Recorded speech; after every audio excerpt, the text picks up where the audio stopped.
Before the introduction of cryptocurrencies, cleaning illegal funds was a considerably more complicated procedure.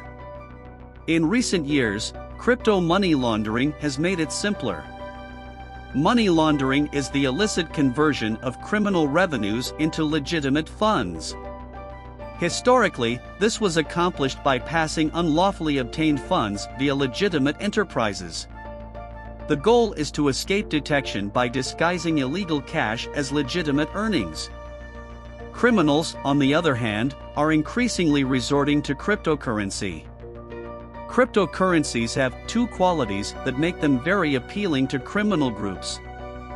Firstly, the decentralized structure of cryptocurrencies provides for a certain degree of anonymity, which can make it more difficult for law enforcement authorities to follow transactions. Second, cross-border transfers are convenient for people who need to move large sums of money rapidly and discreetly. As a result, cryptocurrencies have emerged as a popular option for criminal organizations seeking to shift significant quantities of money without being caught. At Finance Doc, we will be sharing more explanation videos related to cryptocurrencies, trading, forex and many more. While you are already here, don't forget to hit the subscribe button and click on the bell icon to get notifications for our future videos. So, let's begin the video.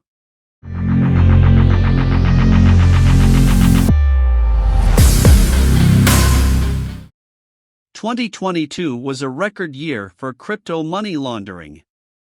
According to statistics, 2022 was the biggest year for crypto money laundering ever. In 2022, criminal addresses transmitted around $23.8 billion in cryptocurrencies, representing a 68% increase over 2021. Despite having compliance mechanisms in place to flag suspicious activity and take action against violators, mainstream centralized exchanges received over half of the total illegal funds. This is significant because it is through these exchanges that illegal Bitcoin is transformed into cash. They are also the most closely monitored by law enforcement. Elliptic, a blockchain analytics startup, recently discovered that RunBridge, a specialized cross-chain bridge, has laundered at least $540 million in cryptocurrencies associated with criminal activities since 2020. Ransomware payments accounted for $153 million of this total. Hackers use RunBridge to retrieve stolen data after accessing business networks and extorting money from corporations. According to Elliptic, RunBridge is a critical enabler for ransomware gangs with ties to Russia.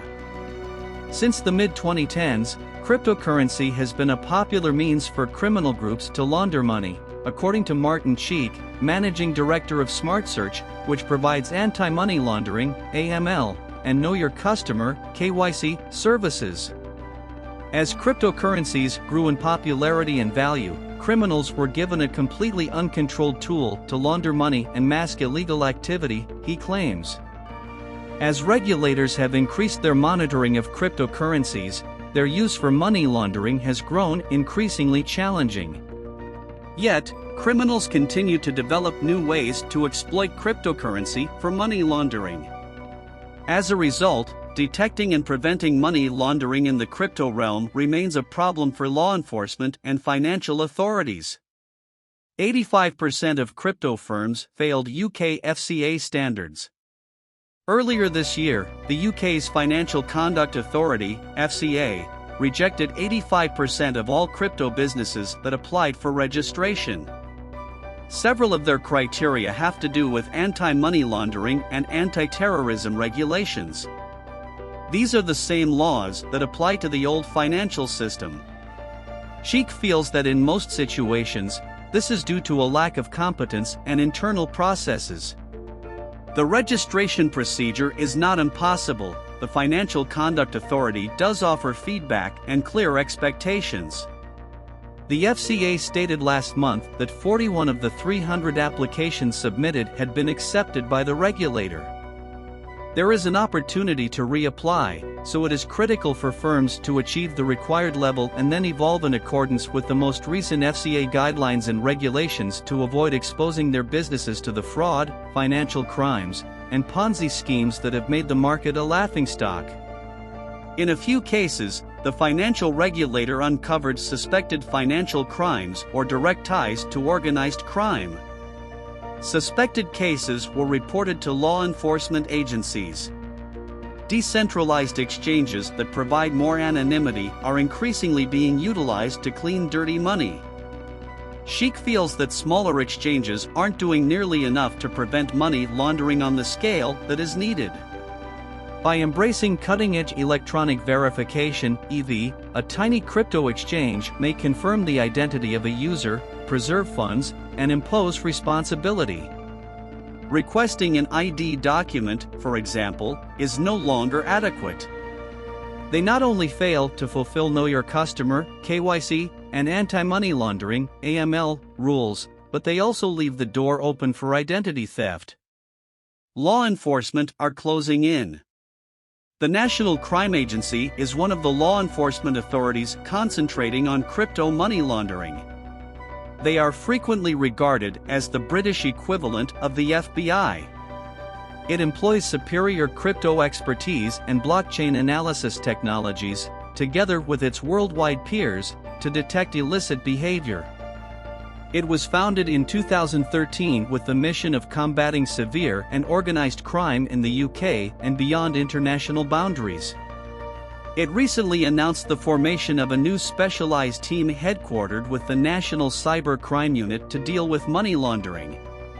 The NCA envisions another specialized squad for the complex financial crime unit. Speaking to Be in Crypto, we were told that crypto was being employed across all crime categories in the UK. Increased usage for money laundering, for example. This was, however, low in contrast to genuine usage. Cryptoassets are more regularly being identified as an enabler to serious and organized crime, a spokesperson told Financial Doc. Yet, as compared to the total economy, the volume of crypto-related money laundering remains tiny. The threat rests in the exponential growth of cryptocurrencies and the criminal activities that we will undoubtedly confront via that. As a result, it is critical that our approach in this domain continues to adapt and evolve, in collaboration with international and cross-sector partners. What is your opinion about money laundering and cryptocurrencies? Share your thoughts with us in the comments section below. See you in another video. Until then, take care and keep investing in crypto. Thank you for watching this video. If you like this video, don't forget to hit the like button and subscribe to the channel so that you don't miss out on our upcoming videos.